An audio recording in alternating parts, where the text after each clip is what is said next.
하나님 아버지, 우리가 살아가면서 참 많은 의심과 회의 속에 빠질 때가 있습니다. 하지만 하나님은 우리에게 말씀을 주시면서 확신 안에 거하라, 확신하면서 살라고 오늘도 우리에게 이 생명의 말씀을 주신 것으로 인해 감사합니다. 이제 또 새로운 한 주간을 우리가 삽니다. 이 새로운 한 주간을 살면서 우리에게 주신 생명에 관한 확신을 가지고 담대하게 살아가는 하나님의 자녀들이 되게 해 주시옵소서. 감사하고 예수님의 이름으로 기도드려옵나이다. 아멘.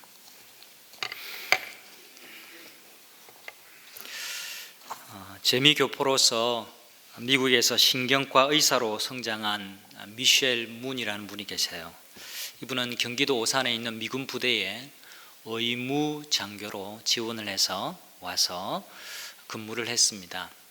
그러는 가운데 2002년도에 같이 공군 부대에 비행사로 또 전투기 조종사로 복무하고 있는 스노우를 만나서 2년 후에 2006년에 결혼식을 올렸습니다.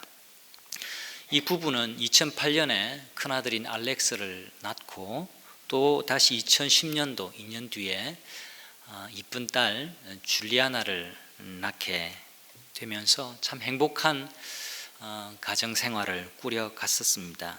그런데 둘째 딸 줄리아나가 첫 돌을 지나지 않아서 이상한 증세를 보였습니다.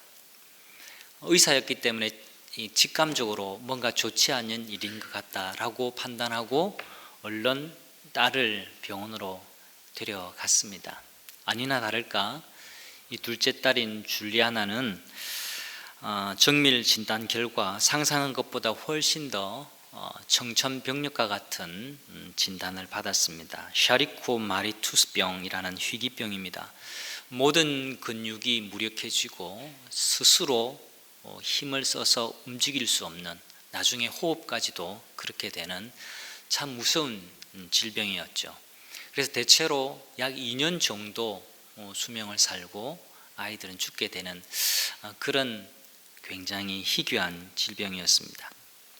2015년 2월, 올해 2월이죠. 2월 9일 날 이 미셸 문의 블로그에는 이 딸의 사진과 함께 딸과 나눈 대화가 이렇게 기록이 되어져 있습니다. 최근에 이 기사가 소개되어졌는데 여러분 보신 분이 있으신지 모르겠어요. 여러분 사진 한번 보여주시면 좋겠고요. 그 다음 사진도 보여주시고요. 엄마인 미셸이 이렇게 딸에게 물었습니다. 이 딸은 이제 겨우 5살이에요. 줄리아나, 만약 또 아프면 네가 병원에 갈래? 아니면 집에 있을래? 이 딸이 병원에서 하는 치료가 너무 힘들었던지 병원에 안 간다고 대답을 했습니다. 너 병원 안 가면 천국에 갈 수 있는데 그래도 병원 안 갈래? 나는 병원 안 갈래. 그렇게 말하는 겁니다. 엄마 아빠가 함께 가지 못한다는 건 너 알고 있니? 천국은 너 혼자 가야 해. 그렇게 엄마가 얘가 정말 죽음을 제대로 이해하고 있고 얘가 정말 천국에 간다라는 것이, 병원을 가지 않고 그러면 천국에 간다는 것이 뭔지 제대로 이해하고 있는지 재차 그렇게 물었습니다. 엄마가 물으면서 이렇게 이야기했어요.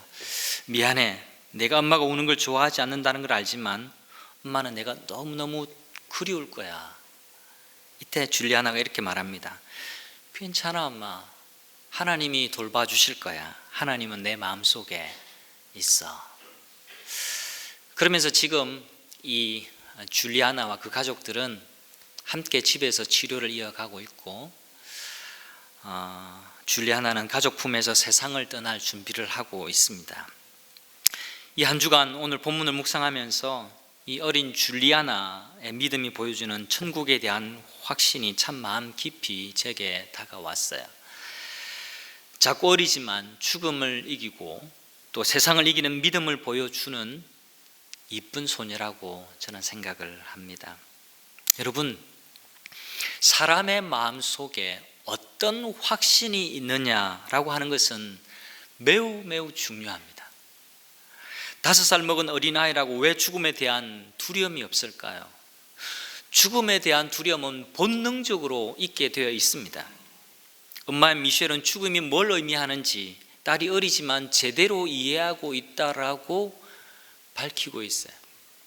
그런데 줄리아나는 이 믿음으로 죽음을 이겨내고 있는 것을 보여주고 있습니다. 하나님이 내 안에 계시다라는 믿음, 또 천국에서 엄마 아빠를 다시 만날 수 있다라고 하는 그 믿음으로 이 죽음이 주는 두려움을 잘 이겨내고 있는 것을 보면서 참 격려를 받았습니다.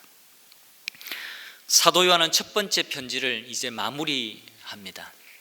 이 첫 번째 편지를 마무리하면서 이 어려운 상황에 놓여 있는 성도가 놓치지 말아야 할 확신이, 믿음의 확신이 무엇인지에 대해서 성도들에게 전하고 있습니다. 저는 그것을 살피면서 오늘날 우리가 놓치지 말아야 할 믿음의 확신이 무엇인지 깨닫고, 우리 또한 이 믿음의 확신을 굳게 붙잡고 살아가는 한 주간을 맞이할 수 있기를 간절히 바랍니다. 요한이 전해주는, 요한이 성도들에게 강조하는 확신이 무엇입니까? 그것은 당신 안에 영원한 생명이 있다라고 하는 사실입니다. 여러분, 이 사실을 믿으십니까? 이 교회 여러분, 제가 아직 적응이 안 되실 텐데요, 저를 처음 보는 분도 계실 테고 강단에서 오랜만에 만나는 분들이 많을 겁니다. 한번 따라 하시면 좋겠습니다. 내 안에 영원한 생명이 있습니다. 여러분, 따라한 것뿐만 아니라 정말 이 사실을 믿습니까? 믿으시기를 바랍니다. 내 안에 이 영원한 생명이 있습니다. 이 고백을 신앙 고백, 교리적으로만 받아들일 뿐만 아니라 내 일상의 삶 속에서 확신하고, 이 확신으로 말미암아 내게 다가오는 모든 두려움을 떨치고 살기를 오늘 사도 요한은 우리에게 권면하고 있는 것입니다. 13절 말씀에서 이렇게 말씀합니다. 내가 너에게 이것을 쓰는 것은 너희 안에 영생이 있음을 알게 하려 함이라. 내가 요한일서 전체 편지를 당신들에게, 여러분들에게 편지하는데 내가 왜 이 편지를 여러분에게 기록하고 있느냐 하면, 여러분 안에 영원한 생명이 있음을 여러분이 알고 확신하고 누리고 주장하고 깨닫고 살기를 원하기 때문입니다 라고 전하고 있는 것입니다. 무엇보다도 요한은 성도들이 그들이 가진 믿음에 대해서 더 이상 의심하지 않기를 원했습니다. 오히려 그들에게 영생이 있다라는 이 사실을 확신하기를 원했습니다. 성도 여러분, 여러분이 영생을 어떻게 이해하고 계십니까? 영생은 단순히 생명의 길이를 의미하지 않습니다. 내가 죽은 다음 오래오래 영원히 사는 것, 그것이 영생의 의미가 아니에요. 모든 인간은 천국에서 영원한 복락을 누리든지 아니면 지옥에서 영원한 형벌을 받든지 둘 중 하나의 길을 걸어갑니다. 그런 의미에서 모든 자에게는 영생이 있습니다. 그런데 지금 사도 요한이 그 성도들을 향해서 너희 속에 영생이 있음을 알게 하려 합니다라고 강조하는 이유가 무엇이냐라는 겁니다. 영생은 생명의 길이를 의미하는 것이 아니라 생명의 성격을 뜻하는 거예요. 영생이란 말은 하나님의 생명을 말하고 있습니다. 하나님과 함께 이 땅을 살다가 하나님과 함께 영원한 천국에서 사는 것이에요. 내가 하나님의 생명과 연결된 사람이라는 사실을 깨닫는 것, 그 사실이 영생입니다. 왜 이토록 요한은 성도들에게 영원한 생명이 너희에게 있다라는 것을 이처럼 강조할까요? 우리는 초대교회 상황을 한번 생각해 보아야 됩니다. 지금 세상 로마는 교회를 유화적으로 대해주지 않고 있습니다. 교회를 핍박하고 있습니다. 고난이 끊임없이 성도들에게 찾아옵니다. 예수님을 믿고 예수님을 주라고 고백하는 순간 치러야 할 대가가 너무 큰 상황인 거예요. 정상적인 삶을 살아가기가 참 쉽지 않습니다. 정상적인 삶을 보장받는 그런 상황이 아니었던 것이죠. 주변의 세상 사람들로부터도 배척을 받습니다. 기존의 유대인들로부터도 이단아라고 불리면서 배척을 받고, 로마인들로부터도 이해하지 못할 종교를 가진 사람이라고 도무지 함께 받아들여지지 못했던 그룹이 바로 초기 그리스도인들이었다는 사실을 우리가 기억할 필요가 있습니다. 뿐만 아니에요, 헬라 철학의 기반을 둔 영지주의의 가르침은 교회 안으로 들어와서 성도의 구원의 확신, 영생에 대한 확신을 많이 흔들어 놓고 있는 상황이었습니다. 여러분, 예수님을 믿으십니까?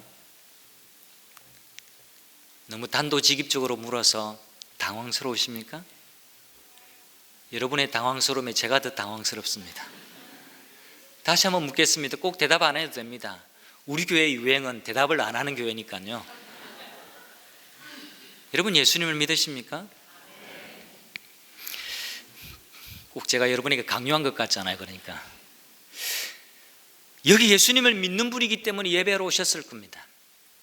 한 가지 더 묻겠습니다. 여러분에게 영생이 있다라는 사실을 여러분 믿고 확신하면서 한 주간 살아오셨습니까?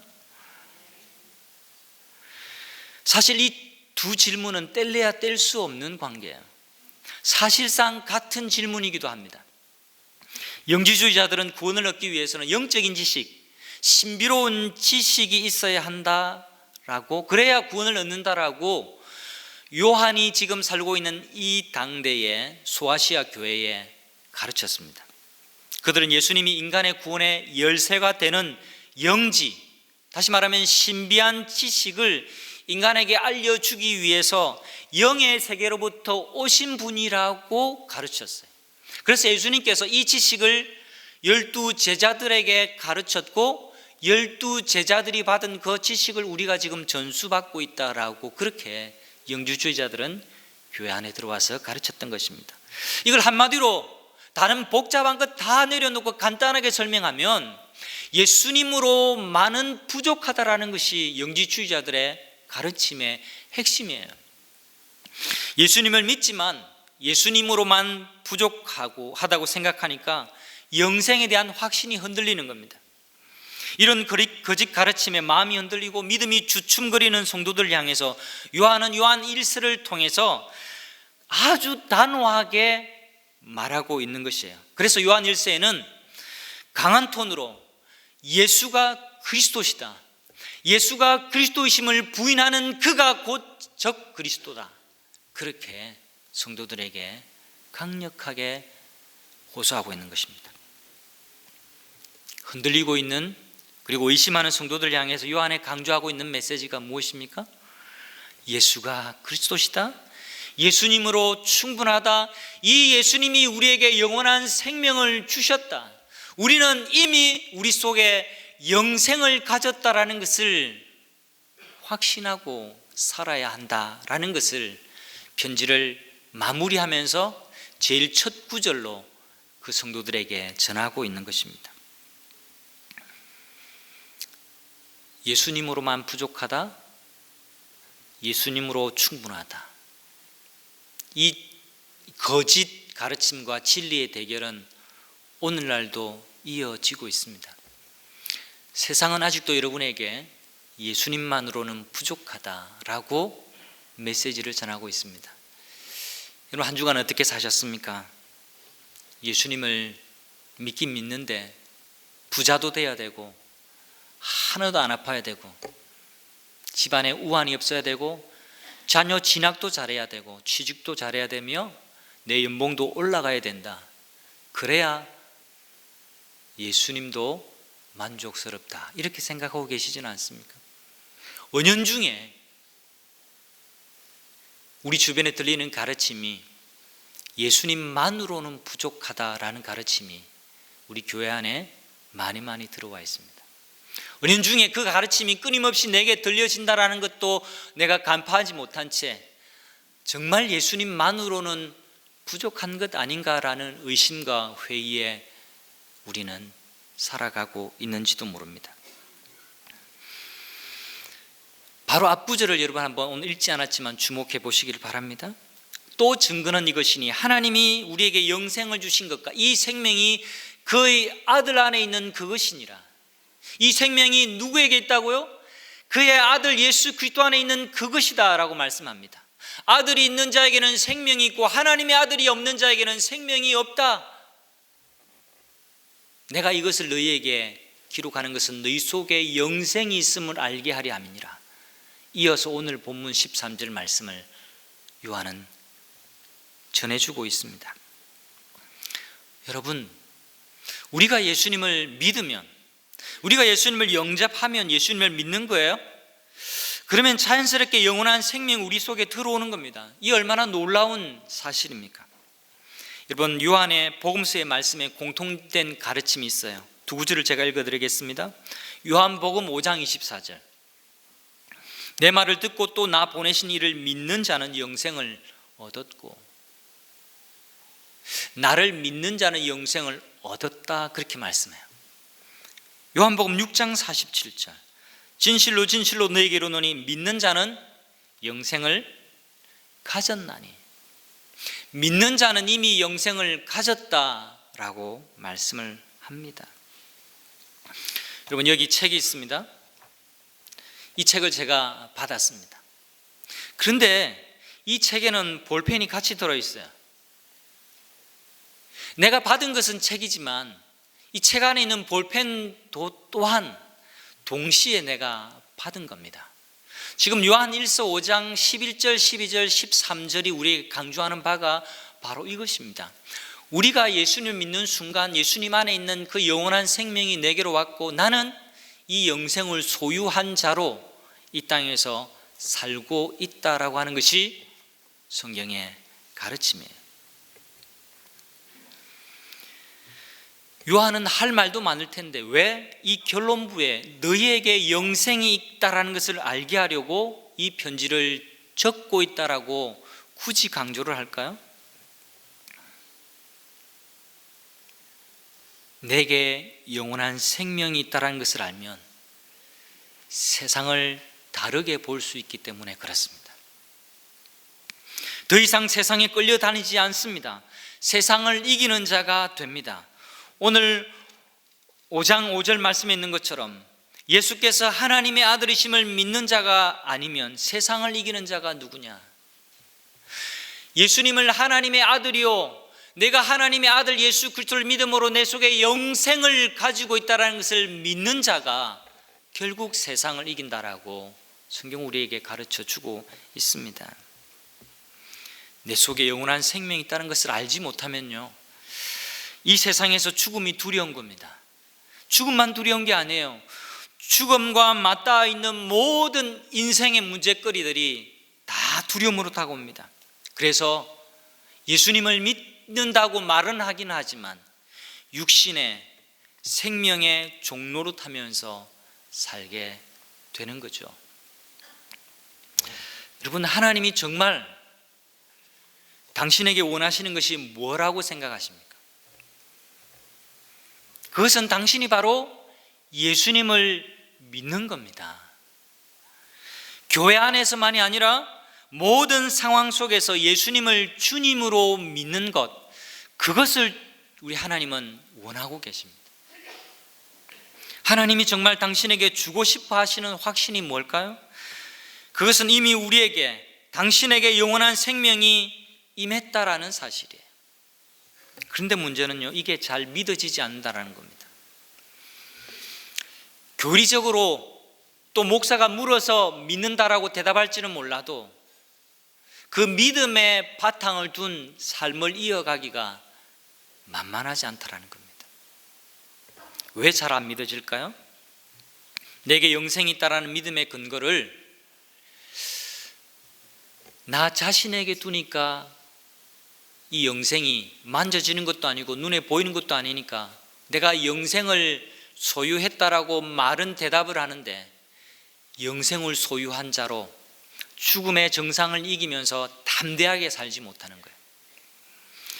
여러분, 내가 영생을 소유하고 있다는 이 확신은요, 내 기분이나 그리고 나의 행위나 느낌에 의해서 확정되는 게 아닙니다. 근데 많은 사람들이 속고 있어요.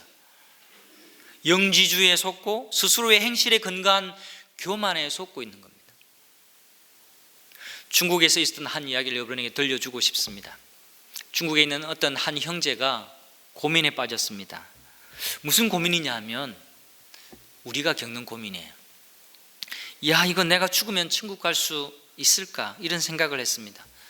내가 이렇게 죄 안 짓겠다라고 약속해 놓고 살다 보면 또 얼마 있다가 자연스럽게 죄를 짓게 되고, 또 이 죄를 끊어보겠다라고 결심했지만 얼마 있지 않아서 원상복구되는 나의 실망스러운 모습을 보면서 나는 천국에 갈 수 없는 것 같아. 내가 정말 내 속에 영생이 있는 게 맞는가? 이런 고민에 빠지게 된 겁니다. 그래서 당대에 복음 전했던 위치만 리라는 사람을 찾아갔습니다. 위치만 리에게 찾아가서 상담을 했어요. 내가 이렇고 이랬는데 정말 내가 천국에 갈 수 있습니까? 정말 내가 영생을 가진 자가 맞을까요? 자신의 고민을 솔직하게 위치만 리에게 털어놓았습니다. 이 고민을 듣던 위치만 리가 이렇게 대답을 해 주었습니다. 마침 그때 그 집에 개가 있었는데요, 이 개를 보십시오. 이 개는 너무너무 착합니다. 이 개는요, 함부로 상에 달려들지 않습니다. 이 개는 밤새 우리 집을 지켜줍니다. 밥 먹을 때도 얼마나 이쁜지 몰라요. 밥을 다른 데 흘리지도 않습니다. 앉으라 하면 앉고 서라면 서고 또 오라면 오는 굉장히 순종적인 개예요. 이 개는 밥도 흘리지 않습니다. 아무데나 볼일도 보지 않습니다. 잘 훈련되어 있습니다. 이 개는 참 좋은 훈련된 개입니다. 자, 여기에 있는 이 애는 제 아들입니다. 아직 어려서 똥오줌도 못 가립니다. 밥도 반 이상은 흘리고, 그리고 이 애가 가는 데마다 폭탄 맞은 것처럼 엉망이 됩니다.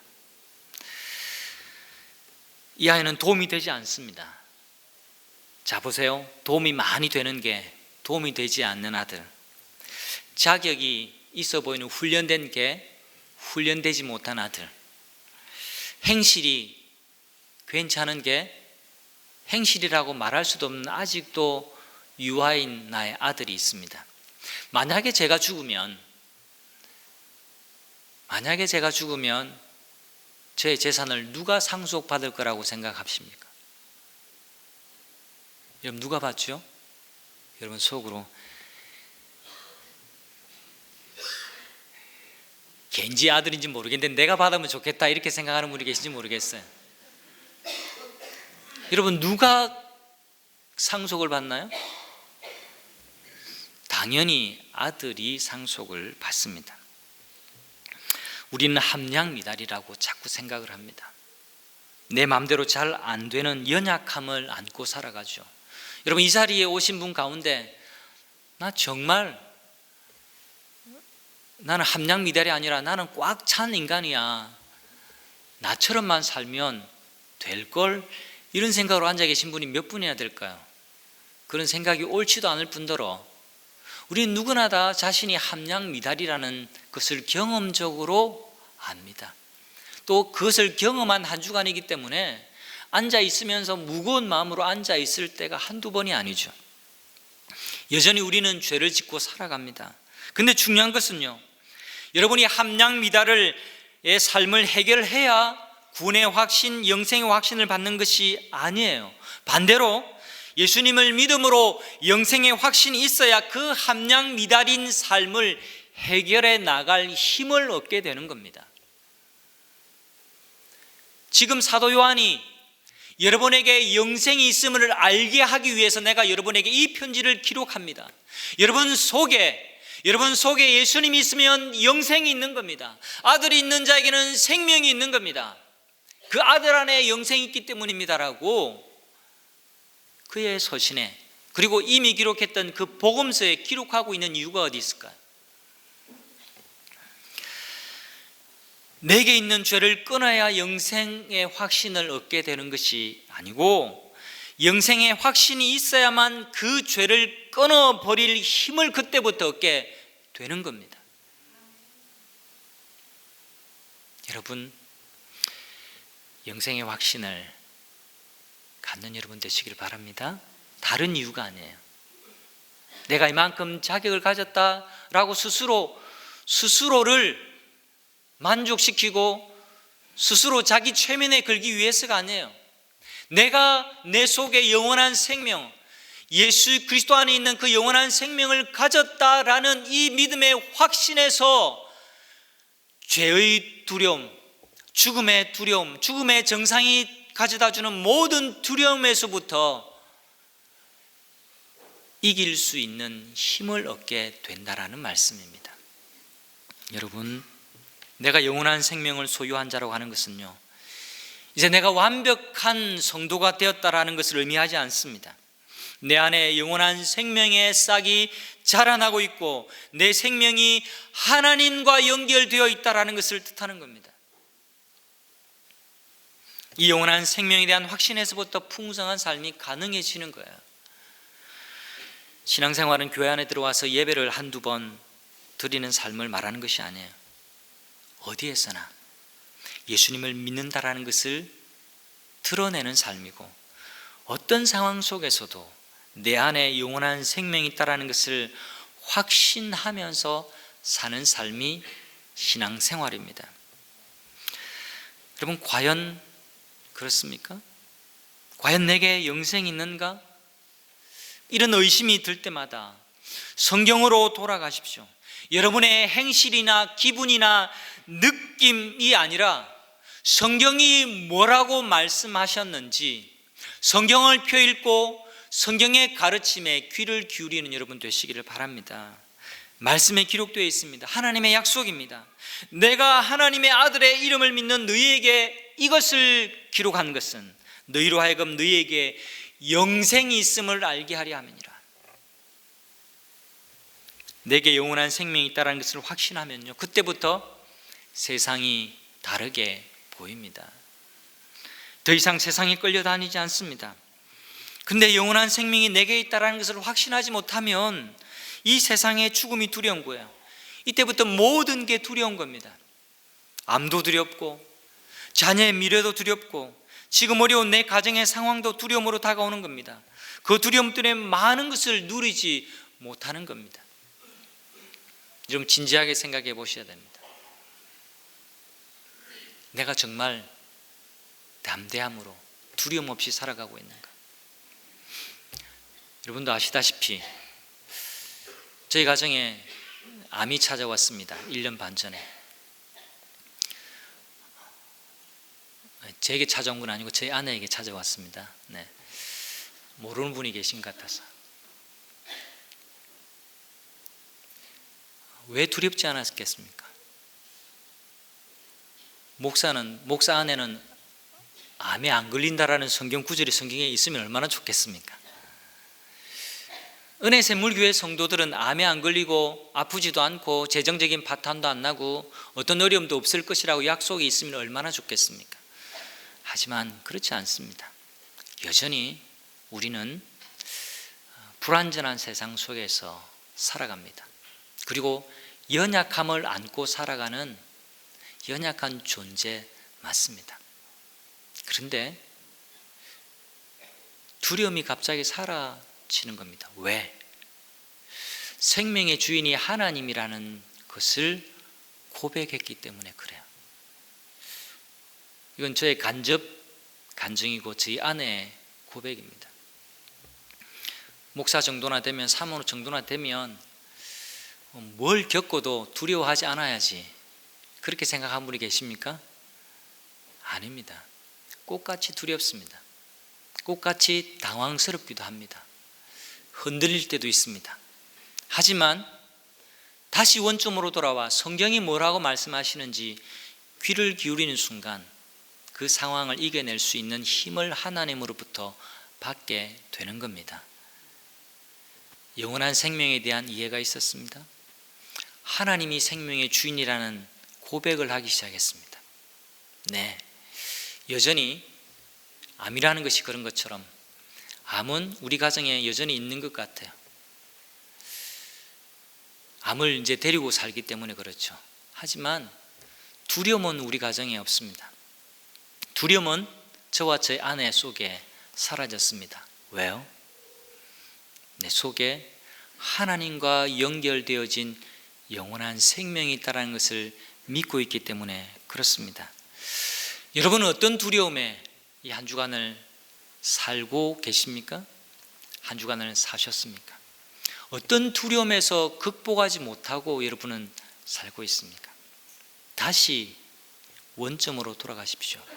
하나님이 내 속에, 여러분 속에 영원한 생명이 있다라는 것을 상기시켜 주고 계십니다. 신앙생활이란 단순히 여기 와서 교회 공간 안에서 예배 드리는 것이 아닙니다. 그리고 믿는 사람을 정기적으로 일주일에 한두 번 만나는 것을 단지 의미하지 않아요. 신앙생활은 우리 삶의 모든 것이에요. 직장을 다니고 아이들을 학교에 보내고 내가 사는 마을의 주민으로 살아가는 모든 일상의 삶이 신앙생활이에요. 영생이 우리에게 있다는 사실을 확신하는 것이 왜 그토록 중요할까요? 그 이유는 영생을 가진 자로서 확신하고 살아야만 그때부터 진정한 의미의 신앙생활이 가능하기 때문에 그렇습니다. 영생을 가진 자로서의 확신을 가져야만 그때 비로소 더 풍성한 하나님과의 관계 속에서 신앙생활을 할 수 있기 때문에 그렇습니다. 그래야 담대하게 기도 생활을 이어갈 수 있습니다. 오늘 13절 뒤이은 14, 15절엔 그 특권을 우리에게 확신시켜 주고 계십니다. 우리 14절과 15절 말씀 우리 같이 한 목소리로 읽었으면 좋겠습니다. 함께 합니다. 그를 향하여 우리가 가진 바 담대함이 이것이니 그의 뜻대로 무엇을 구하면 들으심이라. 우리가 무엇이든지 구하는 바를 들으시는 줄을 안즉 우리가 그에게 구한 그것을 얻은 줄을 또한 아느니라. 아멘. 우리의 기도를 들으신다라는 말은요, 우리를 아신다라는 뜻이에요. 우리의 구하는 것을 주신다는 말은 하나님의 방법과 때에 따라 가장 좋은 것으로 주신다라는 말입니다. 저는 이 구절에서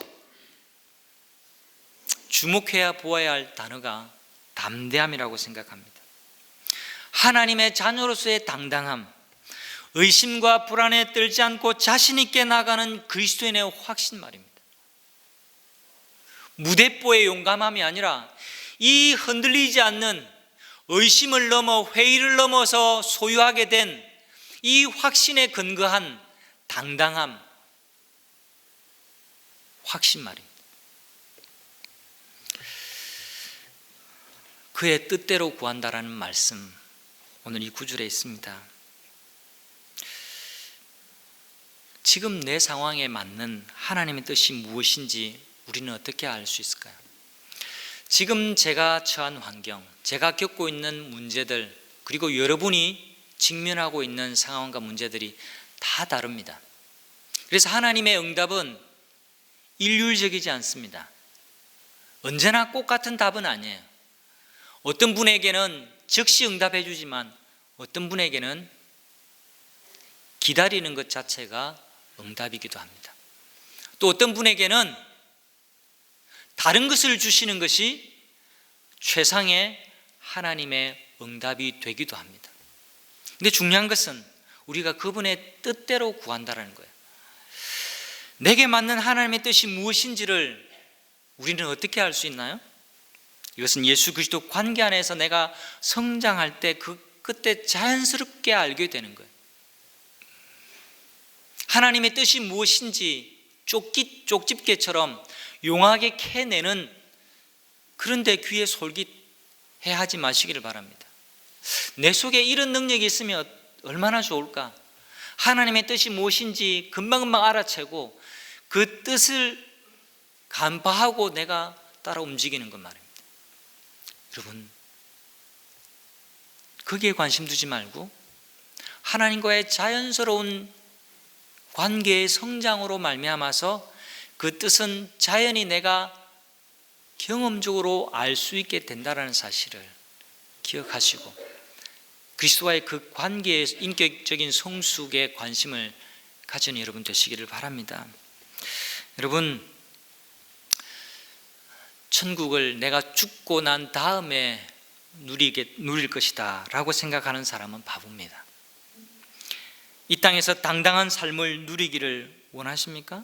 확신 있는 삶을 살기를 원하십니까? 그렇다면 영생의 확신에 여러분의 삶을 세워야 됩니다. 내가 내 속에 영원한 생명이 있구나라고 하는 이 확신 위에 여러분의 삶을 세워가야 된다는 말씀이에요. 우리는 예수 그리스도를 통해서 영원한 생명을 이미 소유한 사람들입니다. 소유할 뿐만 아니라 예수님이 다시 오실 때 있을 영생의 세계를 이 땅에서 이미 누리는 자로 우리는 부름을 받았습니다. 여러분, 기도를 어떻게 생각하고 계세요? 기도를 안 하자니 찜찜하고 하자니 힘들고 귀찮고, 기도는 그런 무거운 짐이 아닙니다. 기도는 오늘도 죽음이 정상이 가득한 이 땅에서 하늘의 생명을 가져오게 되는 놀라운 하나님의 능력이라는 겁니다. 이 한 주간 주님의 뜻대로 무엇을 구하면 들으신다라는 이 약속의 말씀을 붙들고 이 영원한 생명에 근거한 풍성한 한 주간의 영적 삶을 이어가는 여러분들 되시기를 간절히 바랍니다. 오늘도 우리에게 허락되어진 시간이 있습니다. 우리에게 허락된 이 땅에서 하루하루 또 일주일의 삶을 그럭저럭 사는 인생이 아니라 영생을, 하나님과 연결되어 있는 영원한 생명을 살아가는 저와 여러분, 그리고 이미 내 속에 이 영원한 생명이 있으므로 내게는 어떠한 두려움도 없다라고 고백할 수 있는 성도님들의 고백이 될 수 있기를 우리 주님의 이름으로 축원합니다.